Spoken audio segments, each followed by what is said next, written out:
एक आज 25 वर्ष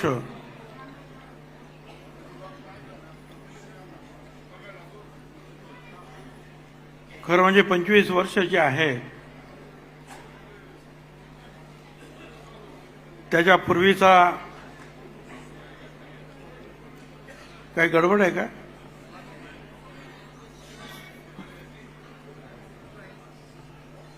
तो दिवस मला आठवतो, ज्या दिवशी राष्ट्रवादी काँग्रेस पक्षाची स्थापना याच षण्मुख आनंद हॉलमध्ये झाली. वर्ष पटापट निघून गेली. मला माहिती आहे ते सुभाषबाबू बोस असतील, पंडित जवाहरलाल नेहरू, इंदिराजी वगैरे सगळ्यांचे असे जे आहेत महात्मा गांधींपासून मोठे कटआउट्स होते, गाद्या अथरलेल्या होत्या आणि त्याच्यावर पवारसाहेब बसलेले होते, आम्ही बसले होतो, तारिक अनवर होते, संगमा होते आणि समाजवादी काँग्रेस पक्षाचे केरळचे नेते, बंगालचे नेते, ही सगळी मंडळी होती. आणि त्या अगोदर जे आहे हा पक्ष स्थापन करण्यासाठी 1000 मतदारांचा ॲफिडेव्हिट पाहिजे की मी ह्या पक्षाचा राजीनामा दिलाय, हा माझा रोल नंबर आहे मतदार यादीतला आणि मी आता ह्या पक्षाला दुसऱ्या पक्षाला मी पाठिंबा देतो आहे. हे सगळं काम जे आहे माझगावच्या आमच्या सगळ्या कार्यकर्त्यांनी त्यावेळेला समीर भाऊ, पंकज भाऊ इतर सगळी मंडळी काम करत होती. खोडके मला आठवतात, संजय खोडके इटेन बंगल्यावर जे आहेत 12 वाजता आम्ही जे आहे सामान उतरून घ्यायचो. हे सगळं जे आहे तयार केलं आपण.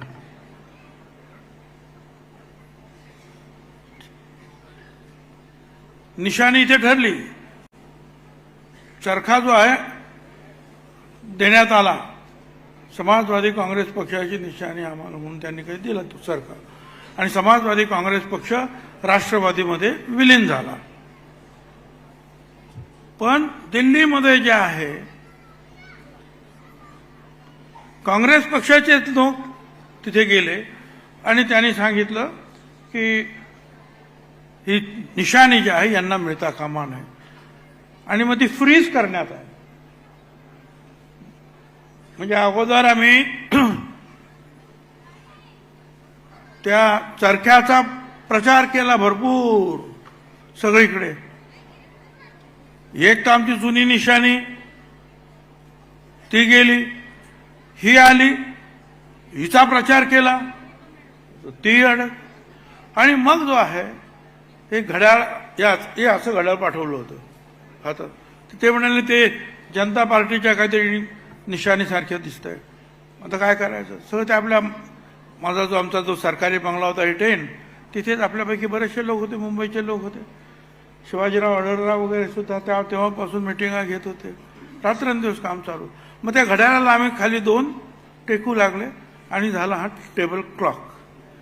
म्हणले आता बरोबर आहे. झेंडा वगैरे सुद्धा तिथेच आपण तयार केला, सगळं काही तिथे तयार केलं. आणि इथे जे आहे भव्य अशी चांगली सभा झाली. ताबडतोब संध्याकाळी जे आहे शिवाजी पार्क लोकांनी फुलून गेलं होतं, बाहेर गर्दीच गर्दी, भाषणं झाली जोरात. आणि मग पक्षाची स्थापना आम्ही जाहीर केली. मुंबईच्या लोकांनी, बाहेरच्या लोकांनी, विशेषतः मुंबईच्या लोकांचं खूपच काम होतं. मला परत सांगितलंच पाहिजे की पवार हे आपले समीर भाऊ भुजबळ असतील किंवा त्यांचे मित्र आणि पंकज भाऊ वगैरे सगळे कोण इकडे काम करत होतं, कोण तिकडे काम करत होते, 2-2 दिवस घरी गेले नाही. पण अतिशय यशस्वी झाली ती मीटिंग. आणि आता आपण कामाला सुरुवात करणार, तोपर्यंत 6 महिने आम्हाला मिळणार होते असेंब्लीच्या इलेक्शनसाठी. आणि त्याच्या अगोदर आलं लोकसभा. पण त्यावेळेला ते बीजेपीचा इंडिया काय शायनिंग इंडिया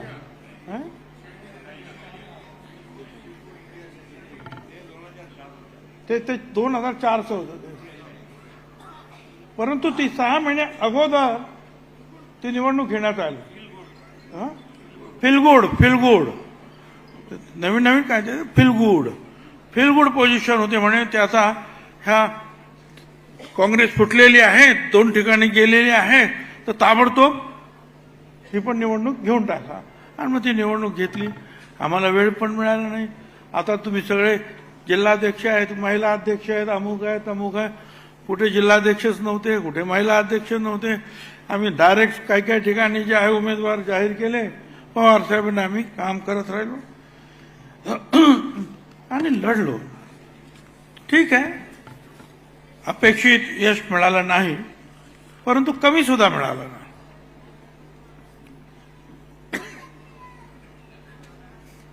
परंतु त्यानंतर आज मात्र जे आहे एक वेगळ्या पद्धतीमध्ये या 25 वर्षामध्ये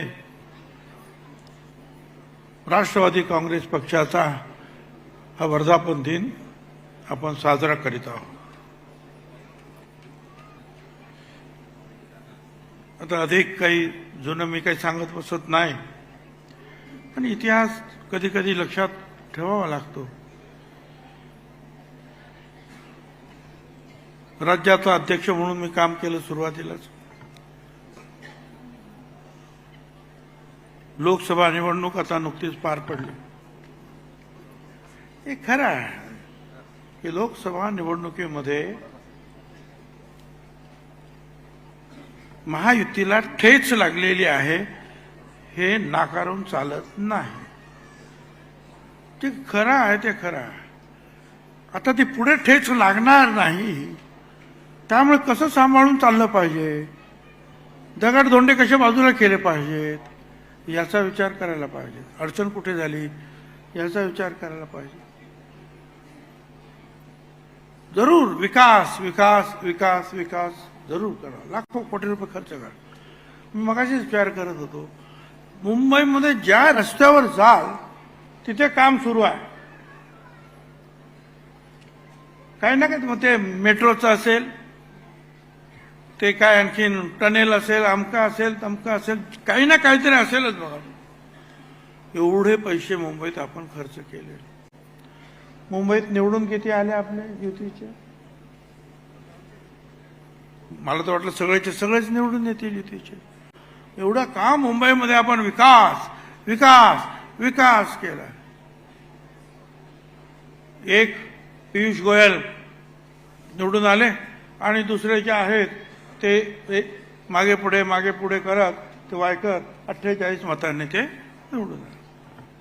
पण निर्भय यश किती मिळालं युतीला? लाखो कोटी रुपये आम्ही खर्च केले आणि अजून एक करतो आहोत.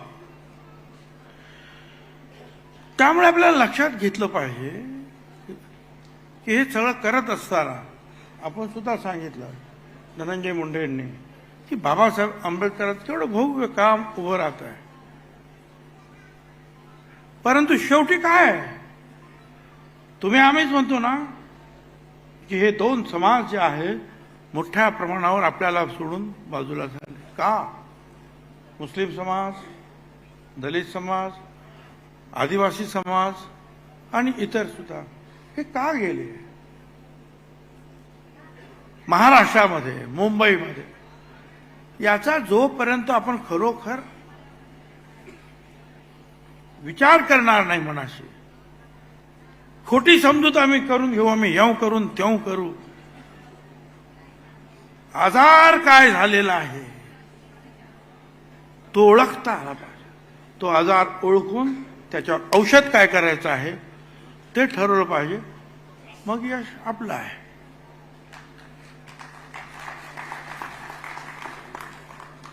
विकास करायलाच पाहिजे. विकासाबद्दल माझं म्हणणं नाही आहे की करू नका, पण लोकांना काही काही गोष्टी अशा असतात की आपण बोलून दुखावतो. मनात काही नसेल कदाचित कोणाच्या, पण बोलून दुखावतो आपण. मुसलमानांवर हे करायचं, मुसलमानावर ते करायचं, मुसलमान हे करणार, मुसलमान ते, बोलून दुखावलं आम्ही. मी तर त्या मीटिंगमध्ये सुद्धा सांगितलं पिंपळगावच्या त्या मोदी साहेबांनी, अरे आपण 400 पार 400 पार 400 पार म्हणतो आहोत, त्याचा प्रचार असा झाला की 400 पार करून संविधान जे आहे हे बदलण्यात येणार आहे. तो त्याच्यामध्ये तथ्य नसेल, पण प्रचार झाला. नंतर मोदी साहेबांनी त्याच्या खुलासा एका टीव्ही चॅनलवर केला. 15 मिनिटं त्यांनी सांगितलं मी असं करणार नाही, मी असं करणार नाही. पण ते किती लोकांकडे, तोपर्यंत लोकांच्या डोक्यात घुसलं 400 पार म्हणजे आमचा बेडा पार. हे सगळ्यांच्या डोक्यातच गेलं. दोन मोठे समाज म्हणजे किती कोटी लोकसंख्या झाली. ती जर एकतर्फी एका बाजूला जर गेली तर आपलं काय. परत आदिवासी समाज सुद्धा जो आहे त्यालाच या गोष्टीला जो घाबरला खरं म्हणजे. आणि खरं म्हणजे संविधान बदलणं, इतर गोष्टीबरोबर संविधान बदलणं म्हणजे आरक्षण, पहिलं तर आमचं आरक्षणच जाणार हे पहिल्यांदा सगळ्यांच्या डोक्यात येते. त्या आदिवासींच्या सुद्धा डोक्यात आलं. आणखी नाही आलं की आमच्या मुख्यमंत्र्याला पकडलं हे ते झारखंडमध्ये हे आता आमचे आदिवासी मित्र भेटतात तर बोलतात आम्हाला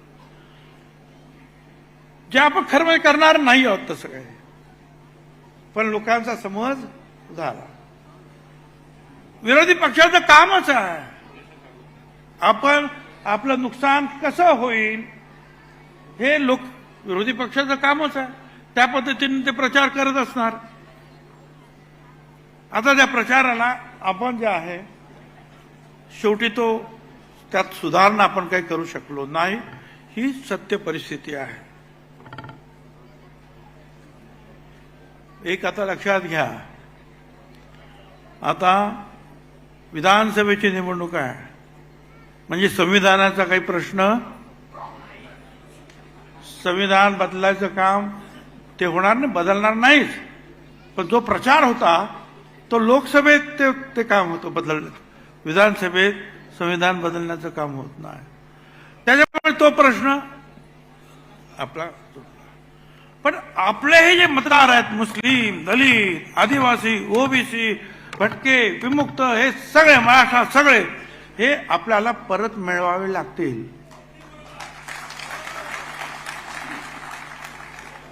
दुसरे कोण काय म्हणतं आणि कोण काय म्हणतं ते राहू द्या बाजूला. राष्ट्रवादी काँग्रेस पक्ष म्हणून आपल्याला या गोष्टी कराव्याच लागतील. प्रफुल्ल पटेल कार्याध्यक्ष आपल्याला मला सांगायचं आणि अजितदादांना मी पुन्हा सांगतोय, दलित, मुस्लिम, आदिवासी, ओबीसी, भटके आणि हे आपले सगळे मतदार परत आपल्याकडे येतील याचा विश्वास त्यांच्या मनामध्ये निर्माण करावा लागेल. आपण आता इतरांबरोबर असणार, युतीमध्ये काही गोष्टी मान्य कराव्या लागतात, काही गोष्टी मान्य कराव्या ते करून घेत नाही. परंतु मतदार शेवटी बाबासाहेब आंबेडकरांच्या संविधानात प्रत्येकाला एक मत, एक मत, एक मत, प्रत्येक जातीला, धर्माला, अमीर गरीब एक मत. मग आपण ती मतं घालवून आपण कशी काय निवडून येणार आहोत. त्याचा फायदा जो आहे आज विरोधी पक्षाला मिळाला.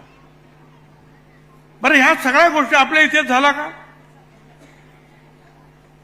अख्ख्या भारतात अनेक ठिकाणी झालेलं पाहायला मिळतात. युपीमध्ये झालं.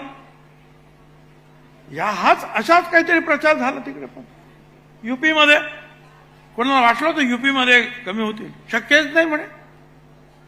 एकदम जे आहेत खाली आले. आणि तिथे जे आहे इंडिया जे आहे म्हणजे ती पुढे गेली.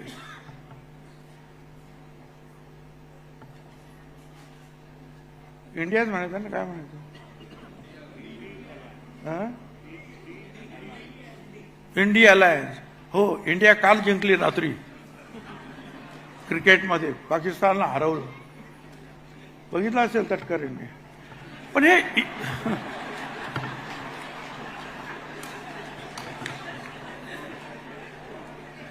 पण इंडिया अलायन्स जे आहे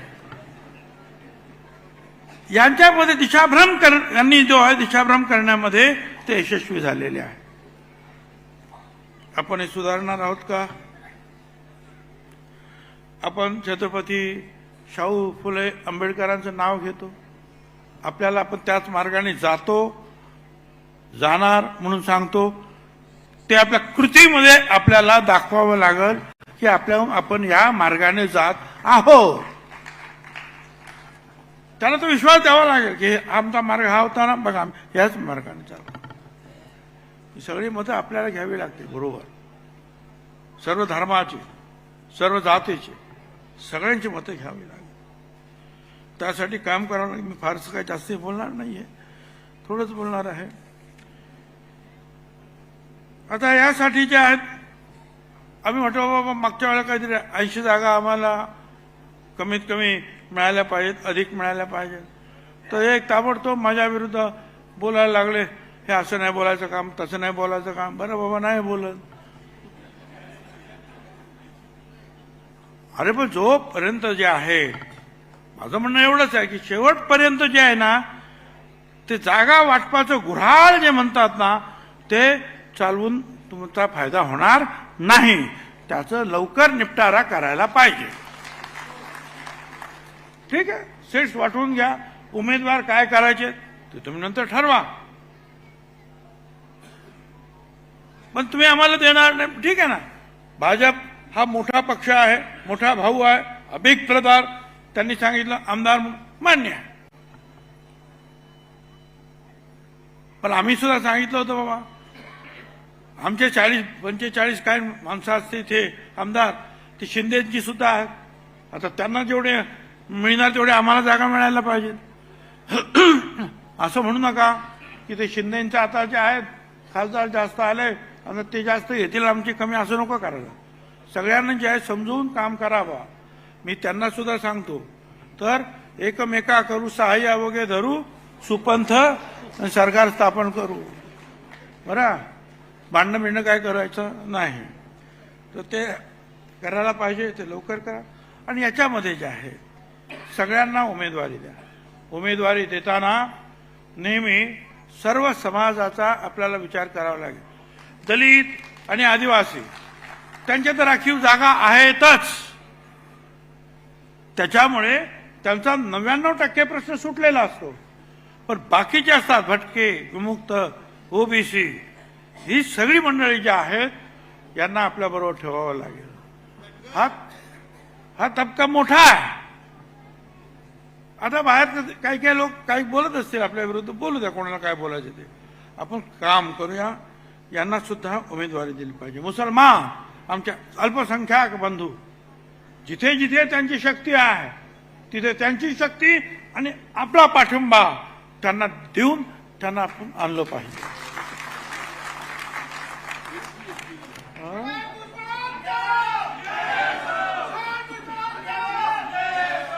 याचं कारण असं आहे की छगन भुजबळ उभं राहिल्यानंतर जर मुसलमान समाज मला मतं देणार असेल, तर जिथे मुसलमान समाज अधिक आहे त्याचा उमेदवार उभं राहिल्यानंतर छगन भुजबळने सुद्धा त्याला मत द्यायला पाहिजे. त्यावेळेला ते धर्म वगैरे काय डोक्यात घेता कामा नाही. ते आमच्या बरोबर आहेत ना, मग आम्ही सुद्धा त्यांच्या बरोबर आहोत, हा विश्वास त्यांना दिला पाहिजे.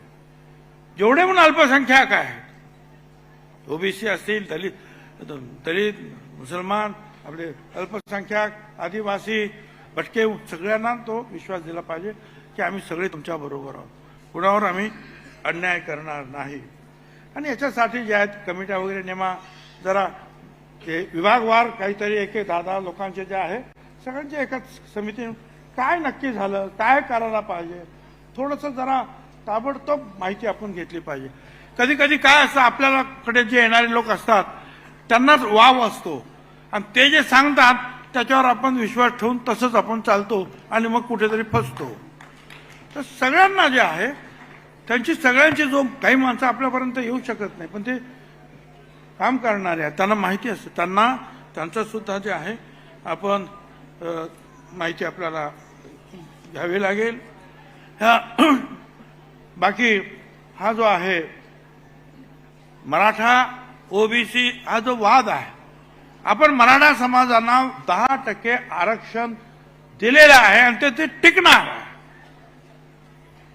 पण असं असताना जर काही मागण्या जर होत असेल तर त्यांना समजून सांगितलं पाहिजे. तुम्ही असं काही समजायचं काही कारण नाही की हा जो वाद आहे त्याच्यामुळे आम्ही पडलो असं समजायचं कारण नाही. कारण विदर्भात काही तो वाद नव्हता. तिथे सुद्धा जे आहेत खासदार आपले उमेदवार पडले. हिंदुस्थानामध्ये तो वाद नव्हता. परंतु काही काही लोक सांगतात की ह्या वादामुळे पडले. हा ठीक आहे, त्या 2-3 मतदारसंघामध्ये जे आहे हा वाद जो आहे हा अजूनही धुसफुसतो आहे. परंतु एकंदरीत जो आहे महाराष्ट्राचं एकूण जर चित्र पाहिलं तर काही ठिकाणी जे आहे ह्या छोटे छोटे जे आहेत गोष्टी घडतात. परंतु एक संपूर्ण समाज जो आहे हा अजूनही एकत्रित आहे. मराठा समाज, आदिवासी समाज, दलित आदी अजूनही एकत्रित आहे. त्या सगळ्यांना आपण बरोबर घेऊन जाऊया आणि त्यांना सांगूया की आम्ही तुमच्या बरोबर आहोत. ह्या सगळ्यांना विश्वासात घेऊन आपण पुढे काम करूया. बाकी आता भाषणाचे दिवस पुढे येणार आहेत. यावेळेला मला फार कमी भाषण करण्याची संधी मिळाली.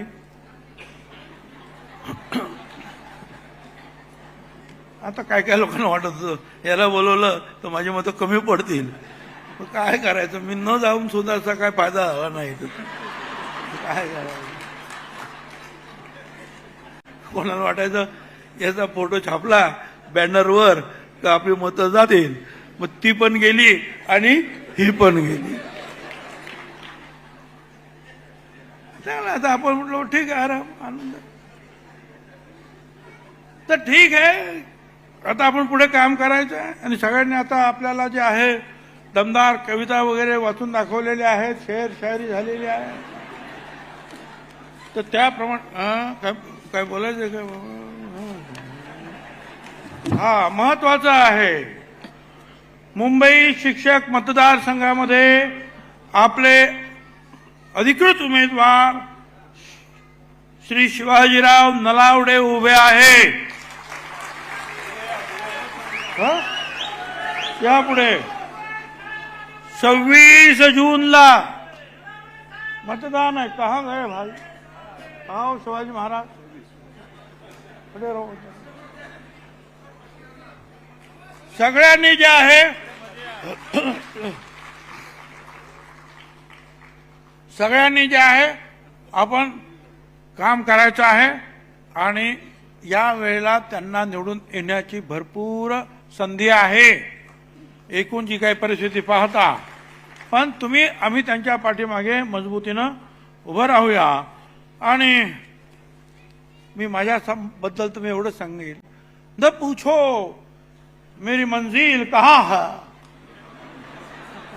न पूछो मेरी मंजिल कहाँ है, अभी तो सफर का इरादा किया है, ना हारूंगा हौसला उम्र भर, ना हारूंगा हौसला उम्र भर, ये मैंने किसी से नहीं खुद से वादा किया है.